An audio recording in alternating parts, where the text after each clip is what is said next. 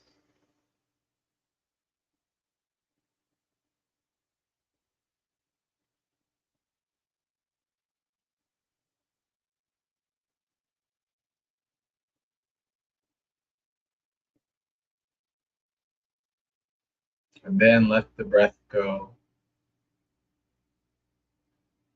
From here on in, try not to manipulate or control the breath in any way.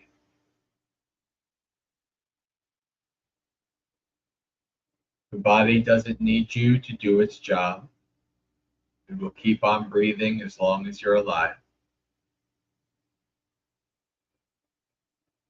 Your job is to just observe, investigate, and abide with the breath. As the body breathes in, the body breathes out.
Remember, when distracted away, acknowledge, let go, and return.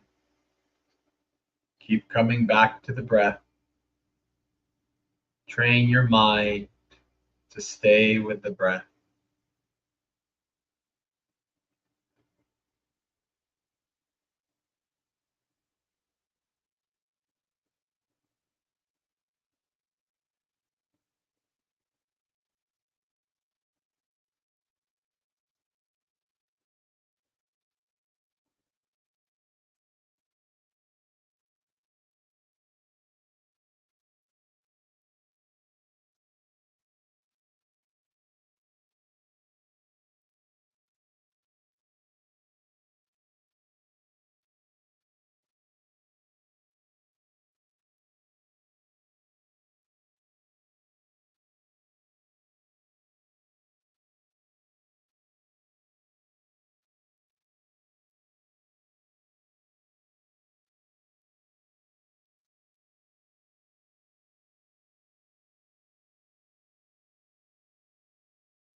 Acknowledge, let go, and return.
Slowly start to open your eyes, becoming familiar with the room around you and your position in it, reflecting on the state of your mind now compared to before the meditation, and contemplating any experiences that stood out during your practice. And while we do that, we'll read some Dhammapada.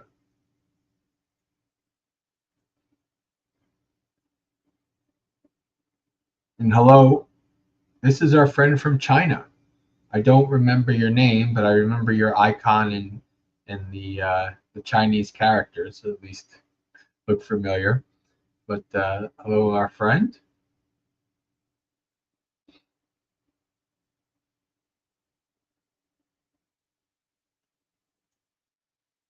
Long time no see.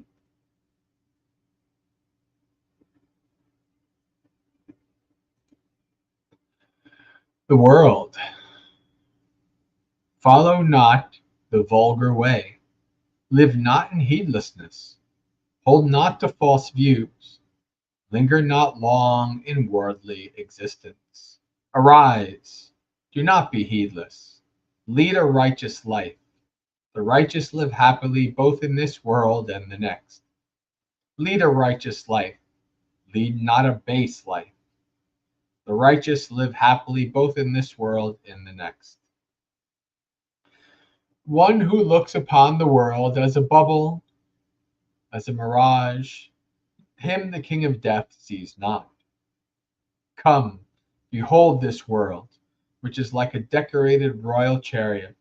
Here fools flounder, but the wise have no attachment to it.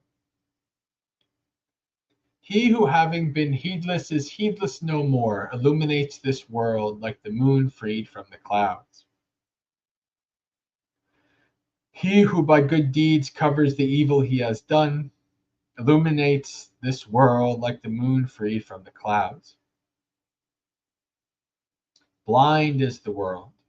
Here only a few possess insight. Only a few, like birds escaping from the net, go to realms of bliss. Swans fly on the path of the sun. Men pass through the air by psychic powers. The wise are led away from the world after vanquishing Mara and his host. For a liar who has violated the one law of truthfulness, who holds in scorn the hereafter, there is no evil that he cannot do. Truly, misers fare not to the heavenly realms, nor indeed do fools praise generosity. But the wise man rejoices in giving, and by that alone does he become happy hereafter. Better than sole sovereignty over the earth, better than going to heaven, better even than lordship over all the worlds, is the supermundane fruition of stream entrance.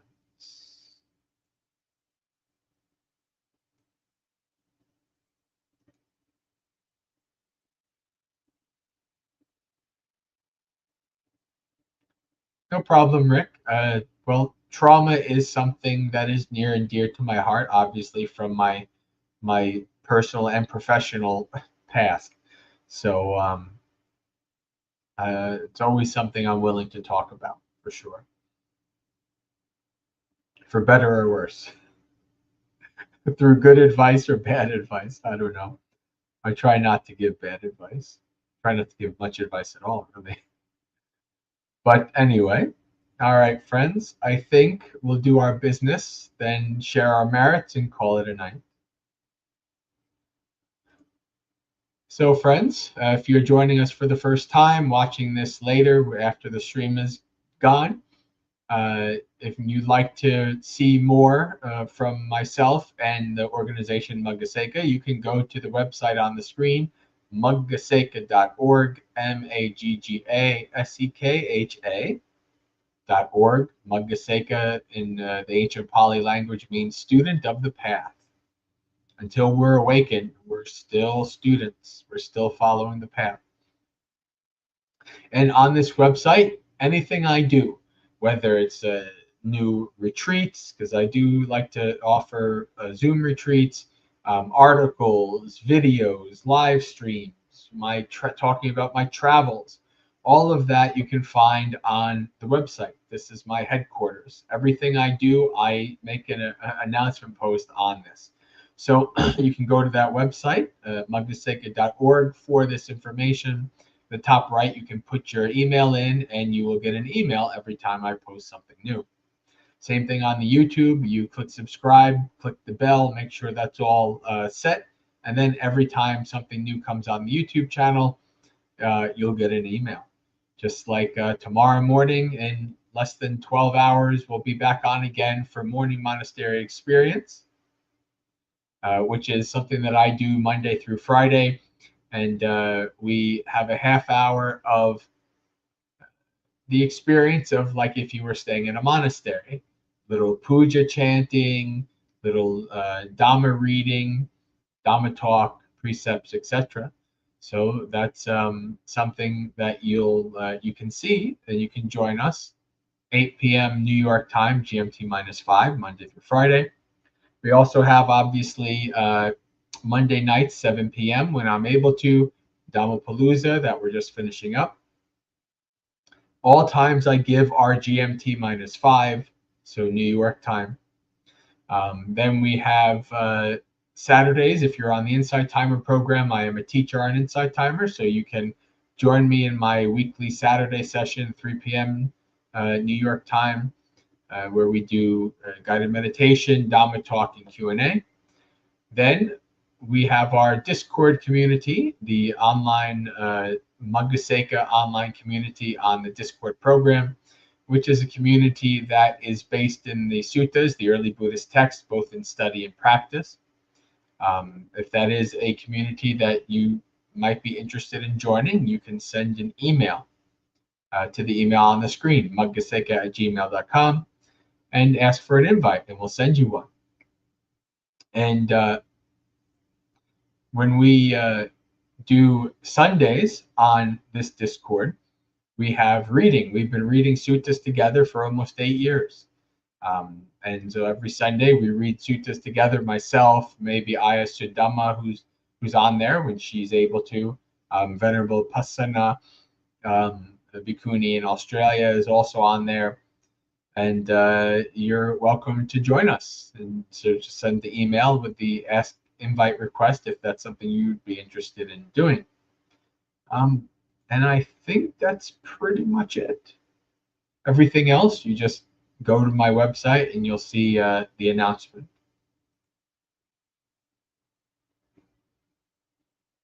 All right. Karuna says, on the Discord, how does Suttas Monday work? Well, you have to know how to use voice, which is not that complicated. I mean, many people who join the sutta readings, they do it on their phone.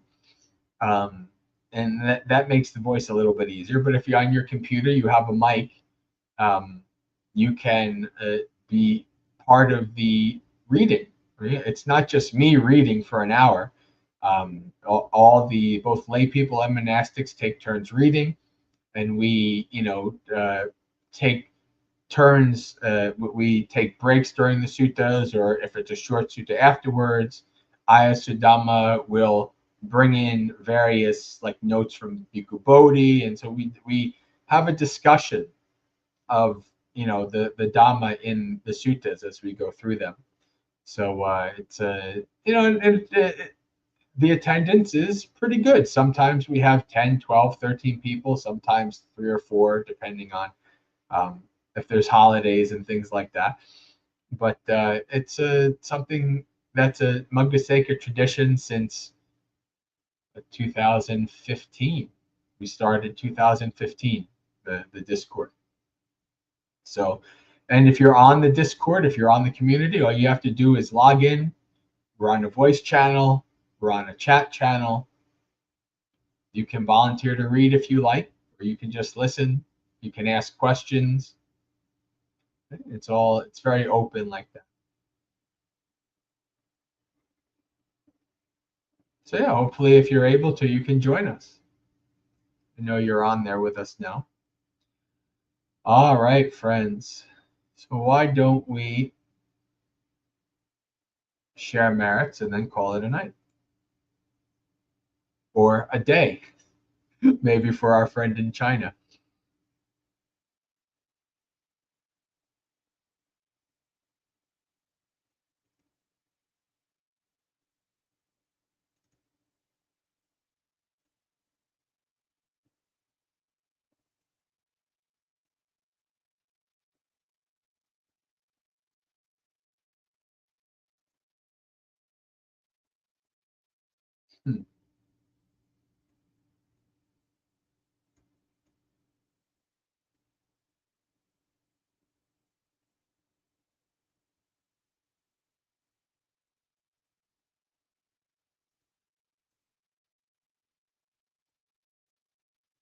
Dukkha patta chane dukkha, bhaya patta chane bhaya, soka patta chane soka, hontu sabbe vipaniyo, etavata chamehi sampatam punya sampatam, sabbe deva anumodantu sabba sampatti siddhya, akasatta jabumata deva naga mahidika punyam tang arumoditva charang rakantu sasanam.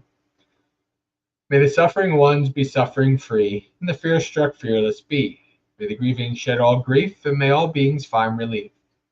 May all beings share this merit of ours that we've thus acquired for the acquisition of all kinds of happiness. May beings inhabiting space and earth, devas, nagas, and yakas of mighty power, share this merit of ours. May they long protect the Buddhist dispensation. Sadhu, sadhu, sadhu.